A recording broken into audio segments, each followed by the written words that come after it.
एक भोंदू रहता था, पर वो इतना सीधा था कि सब प्यार से उसको भोंदू ही बुलाते थे। गायों की सेवा करता था और जिस आश्रम में रहता था वहां के गुरुदेव शाम को प्रवचन करते थे तो सबसे पीछे बैठ के सुनता था। भोंदू को लगता था गुरुजी जो बोल रहे हैं ये बिल्कुल सत्य है, इसमें कोई झूठ नहीं है। एक दिन गुरुजी प्रवचन करते हुए बोले, यमुना के पल्ली पार भांडीर वन में ठाकुर जी गैया चराने आए। भांडीर वन का नाम सुनते भोंदू कान खड़े हो गए।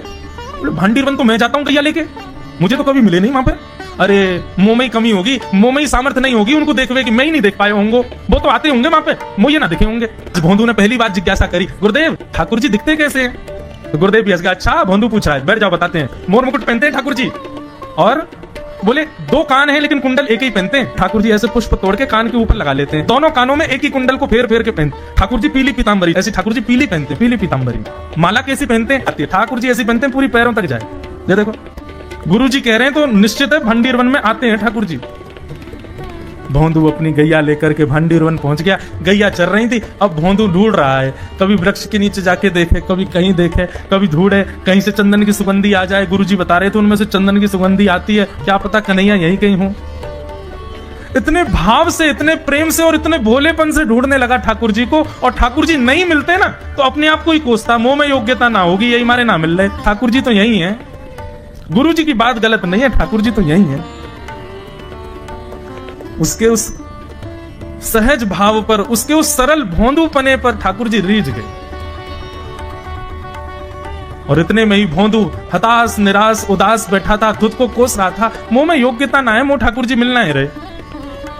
इतने में ही देखा सामने से असंख्य गायों का झुंड आ रहा है, और भोंदू ने जैसे उन गायों को देखा, ऐसी गाय कभी देखी नहीं, अलग गाय, सींग चमक रहे हैं, सींगों के ऊपर के भाग में सोने चांदी मढ़े हुए हैं, ऐसी ऐसी सुंदर सुंदर तंदुरुस्त गैया।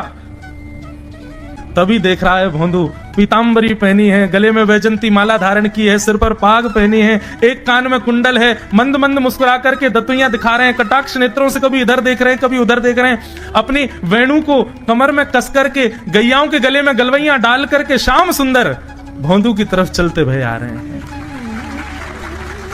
ये दृश्य देख करके हाथ पांव कांपने लगे भोंदू के। उसको लगा मेरे पास तो आएंगे ही नहीं है, वहीं से मुड़ जाएंगे, अब मैं उनके पास जाके उनको असहज नहीं करूंगा, यहीं से देख लूं, यहीं से प्रणाम कर लूं। लेकिन जैसे जैसे प्रणाम करके ऊपर देखता, ठाकुर जी और पास आ रहे हैं, और पास आ रहे हैं, और पास आ रहे हैं। जैसे ही ठाकुर जी आकर के बैठे, भोंदू के पास शब्द नहीं है, हाथ पैर कंपित हो रहे हैं, उसको सूझ ही नहीं रहा करूं क्या मैं, इनके लिए क्या बिछाऊं, कहां बैठाऊं। ठाकुर जी ने अपने आप ही भोंदू के गले में हाथ डाली, अरे तेरा नाम कहा है? जैसे ही ठाकुर जी ने नाम पूछा, भोंदू अपना ही नाम भूल गया, बोले मुझे याद ही नहीं मेरा नाम क्या है, पर प्रेम से सब लोग मुझे भोंदू बुलाते हैं। अब तो भोंदू नाम सुनते ही ठाकुर जी ताली दे दे के हंसने लगे, तेरा नाम भोंदू है? बोले हाँ मेरा नाम भोंदू है। और ठाकुर जी आपको अच्छा लगा? बोले हाँ बहुत अच्छा लगा। आपको नाम कहा है? ठाकुर जी बोले तुम वो ना जाने? बोले जानू तो ना हूं, लेकिन गुरुजी ने जैसा रूप बताया वैसा ही है आपको, तो आप कहीं नंदनंदन तो नहीं हो? ठाकुर जी बोले हाँ मैं नंदनंदन नहीं हूं, यशोदा जी को लाला, नंद जी को लाला। भोंदू बोलो जय हो भगवान, आज आपके दर्शन है गए। गुरु जी और सब बालकन को तो आप शायद रोज ही मिलते होंगे, लेकिन मैं ही अभागा मुंह को आप आज ही मिले हो। ठाकुर जी बोले अब चल बात मत बनावे, जल्दी कर खवा, मुंह को भूख लग रही है। भोंदू एक कपड़े में रोटी बांध के उसमें मिर्च और गुड़ रख करके लेके गया। 2 रोटी थी, भोंदू ने जैसी खोली, एक रोटी ठाकुर जी के सामने धर दी, एक अपने पास रख ली, बोले मैं भी तो खाऊंगा। ठाकुर जी ने बढ़िया रोटी ऐसे घुमाई और प्रेम से गुड़ खामे और रोटी पान लगे प्रेम से, और ठाकुर जी तो चप चप करके नेक देर में पा गए। भोंदू तो भूले क्यों, मुख खानो भी, और ठाकुर जी को ही देख रहा है। ठाकुर जी बोले और जोर की भूख लगी, ला अपनी रोटी दे दे। भोंदू बोलो मुंह को भी भूख लगी है। बोले अच्छा चल आधी आधी खा ले, या मैं आधी तू खा ले, आधी मैं खा लूं, दोनों खा लिए। कल तो नेक्स्ट से ज्यादा सी रोटी ले आइयो, भूख ज्यादा लगे, और सुन यही समय आइयो, मिलूंगा कल भी तोते। ठाकुर जी अपने मार्ग पर चले गए। भोंदू इतना प्रसन्न है, बोले आज मुझको ठाकुर जी मिल गए। गुरुदेव के प्रवचन का समय हो गया, भोंदू पीछे जाके बैठ गया, अपने गुरुदेव को प्रणाम करे, इनकी कृपा से ठाकुर जी मिले। उसने किसी को नहीं बताया, उसको लगा सबको ही मिलते हैं भगवान, मुझे ही मिले हैं बहुत दिन बाद। दूसरे दिन भोंदू खूब सारी सामग्री रसोई घर में इकट्ठा करके जाने लगा। किसी ने जाके गुरुदेव से कह दिया कि भोंदू बहुत सारी सामग्री ले जा रहा है। गुरुदेव ने जाके कही भोंदू इतनी सामग्री ले जा रहा हो भैया, वो भंडारो करेगा का? नहीं गुरुजी भंडारो तो नहीं करूंगा, वो नंद नंदन नाम है, वो यशोदा नंदन मदन मोहन, वो अपनी गैया चरा के आए, कल भी आए, मेरी रोटी खा गए, मैं भूखा ही रहेगा कल। या हमारे ज्यादा सी ले जा रहा हूं, बेचारे बहुत भूखे आए कल कि उनको पेट भर जाएगा, मैं भी पा लूंगा, या हमारे गुरुजी आज ज्यादा सामग्री ले जा रहा हूं। गुरुदेव ने मन में सोचा ये बात कोई और कहे तो अविश्वास किया जा सकता है, लेकिन भोंदू झूठ नहीं बोलता। भोंदू कभी झूठ नहीं बोलता, भोंदू की बात पर विश्वास करना ही पड़ेगा। गुरुदेव बोले सुन सुन, ठाकुर जी आए थे? बोले हाँ। अच्छा, उनका रूप कैसा था? जैसा रूप आपने बताया था ना गुरुजी, बिल्कुल वैसा, ऐसे कटाक्ष नेत्र, मोती जैसे दांत, ठाकुर जी की मुस्कान ऐसी, पाग ऐसी, कान ऐसे। गुरुदेव के तो नेत्र बंद हो गए, वे सब अनुभव करने लगे। लेकिन गुरुदेव बोले रूप कैसा भी बता दे, चरण यदि इसने बता दिए तो मैं मान जाऊंगा कि ठाकुर जी थे। अच्छा, तुमने चरण देखे? बोले हाँ गुरुजी मैंने चरण देखे। चरण कैसे थे? ठाकुर जी के चरण जब वो चल करके आगे बढ़ते हैं ना तो चिन्ह बन जाते हैं। कहीं ध्वजा बनी थी, कहीं शंख बना था, कहीं कुछ बना था। और उनके जो नखून है ना, उनमें से ऐसा लगता है मानो जैसे कोमल का पराग हो, कमल का पराग हो। और चरणों का रंग कैसा, जैसे मानो जैसे गुरुदेव कमल होता है ना, कमल की आकृति, ऐसे ठाकुर जी के चरण। जब चरण का यथावत वर्णन भोंदू ने कर दिया, गुरुदेव समझ गए। बोले निश्चित ठाकुर जी आते। नहीं तो भोंदू कहां जाने, इतनी बुद्धि नहीं है उस पर कि वो इतना सब कुछ ढूंढ ढाड़ के मुझे बताए। भोंदू एक काम करेगा? बोले हाँ। ठाकुर जी आएंगे तो तेरे सखा बन गए? बोले हाँ। तो उनको लेकर के आश्रम आ जा, यहां पे आ जा। भोंदू बोला कि इतने योग्य बालक हैं, लेकिन ठाकुर जी ने किसी से नहीं कही, मुझसे कही है। अगर मैंने ये काम नहीं किया तो मेरा जीवन व्यर्थ है। भोंदू को लगा ठाकुर जी सबसे ही मिलते हैं, गुरु जी किसी से भी कह के बुलवा लेते, मुझको काम दिया। भोंदू ने तो उसको अपने हृदय में ले लिया, अब ये काम मुझे करना है। बोले गुरु जी मैं वचन दे के जा रहा हूं, ठाकुर जी को मैं लेके आऊंगा। जा बेटा। भोंदू वन में चला गया। अब तो उसको मिलने की भी एक्साइटमेंट नहीं है और कोई उसके मन में भाव ही नहीं है, उसको ये है बस ठाकुर जी को मैं ले जाऊं। जाकर के बैठा, ठाकुर जी अपनी गैया चराते भये। ठाकुर जी आए, रूप देख करके फिर से भावुक हो गया भोंदू।